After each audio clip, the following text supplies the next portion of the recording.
Hey guys, thanks for checking out the Beer Temple again. This is Chris Quinn, and I am very excited about today's show because not only are we tasting two beers that I have never tried myself before, we're also having a style that I have never had out of a bottle before. It's a style I've only had on draft, and it's really an interesting style. I'm sorry that we're kind of getting into some of these more obscure styles right off the bat, but these are some beers that I want you guys to go out and find because I think that they are very approachable beers, very drinkable beers that if you find, you can really kind of hold on to and enjoy, and they're just really accessible beers, and they're out there. People just don't know about them, so I want to kind of go through some of these, and the one I'm talking about now is called Keller beer. It is a German lager, and it is actually aged in casks traditionally. It's Keller beer or cellar beer. And what they do with Keller beer is they brew it, they don't filter it, and they don't pasteurize it. Both things, certainly filtration, you expect from a lager, or at least letting it kind of drop bright. But with Keller beer, they don't do that. They actually put it in the cask, and they don't actually stop the cask. The little hole at the top of the cask, they don't plug it. They just leave it open traditionally, and they let it just kind of sit there and mature. And as a result, all of the carbon dioxide that builds up during the fermentation of this Keller beer just escapes right out of the hole in the cask. So it's typically not very carbonated. And they allow these beers to age for quite a while, and they also hop them pretty heavily because hops actually have a lot of antibacterial qualities, which is one of the primary reasons that hops were originally used for beer to begin with, because they didn't have pasteurization, they didn't have refrigeration for most of the history of beer, and they found that when they used hops, their beers spoiled less often. So with this beer, since it really is open to the elements quite a bit, it's heavily hopped to try to keep down that bacterial infection potential in there. And traditionally in Germany, it's served right out of the cask. You can get some Keller beers or its cousin Zwickel beer, which is basically the same style, but they actually do stop up the cask or just use stainless steel tanks, which is much more common these days. That's called a Zwickel beer. Very similar. You're going to get that unfiltered, unpasteurized flavor from the beer, and those you can find as well. So keep your eye out for Zwickel and Keller. And these are two beers right here. One is domestic and one is from Germany. So let's get started with the Southampton beer. This is their Keller Pils. Interesting thing about this beer is it is one of their annual varietals, or seasonals, I should say. And each year they choose one hop and only one hop, and they hop this Keller Pils with that hop varietal. Last year it was I think it was Hallertau or some German style. I'm not sure what they used this year, but since it is a Pils, I would think you would get some of that continental Europe style hop going on. But they are out of Southampton, New York. I believe they bottle from Latrobe, Pennsylvania, the old Rolling Rock brewery, which is great to see. I love my home state, keeping busy there after Rolling Rock left. Budweiser bought them. Boo. So let's take a look at this beer. It looks to me a lot more clear than I would expect. Let me look. Thank you. Max again is snoring away. Direct from the aging tank, unfiltered. Okay.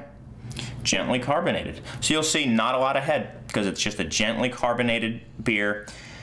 Very clear. I guess in the fermentation tank, the yeast just naturally settled out and dropped bright, but certainly not a lot of carbonation going on in there. Hardly any at all.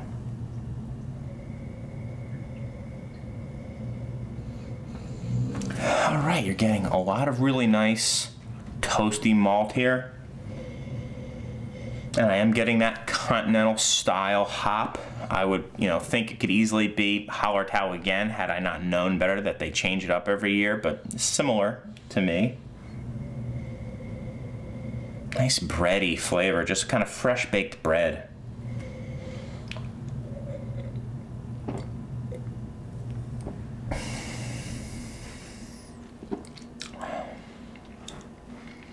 delicious.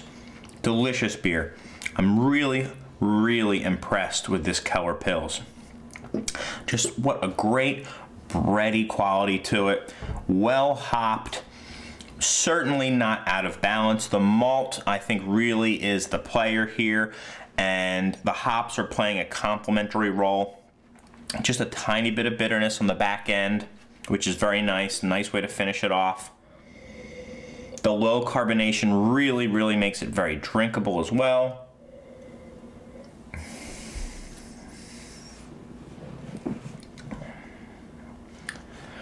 Excellent.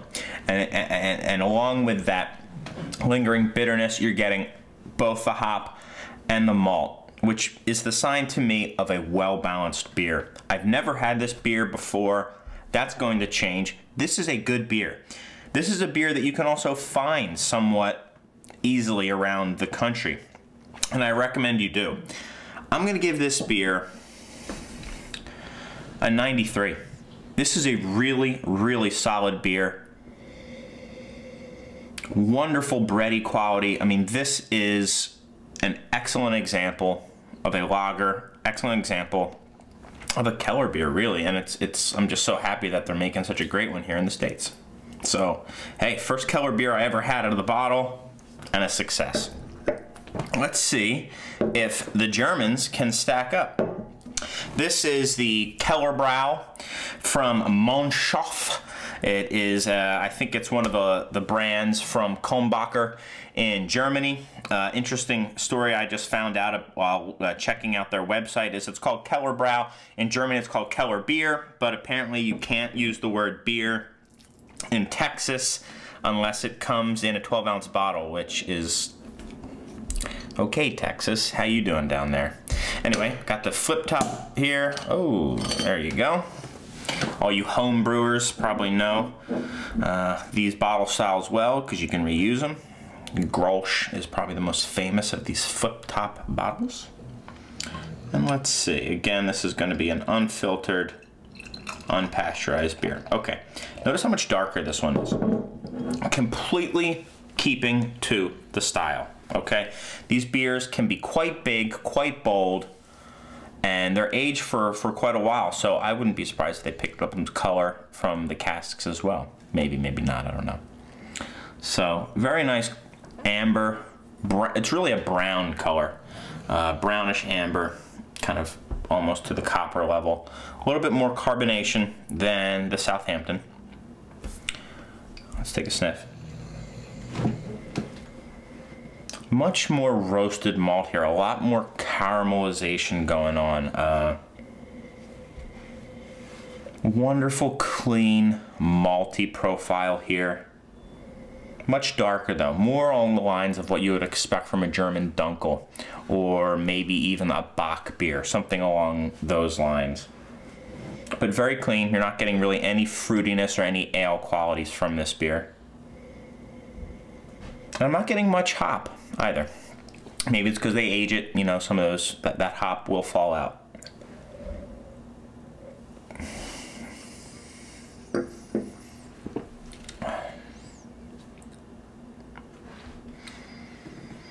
Another excellent, excellent beer.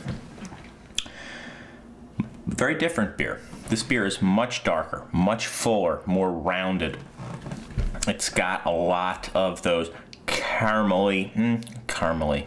Yeah, I'm gonna say caramely. It's more of a roasty, let's say roasty bread, toasty. It's got even hinting into some almost like starting to get towards the chocolatey side of things.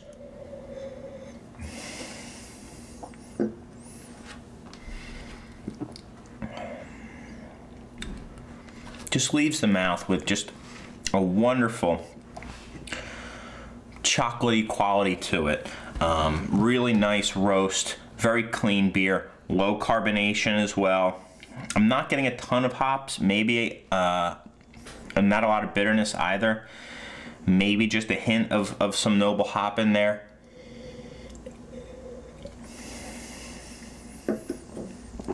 But exceptionally drinkable. Could not be pleased with these two beers. I gave this a 93. I'm gonna go 91 with this. Just excellent, excellent beers.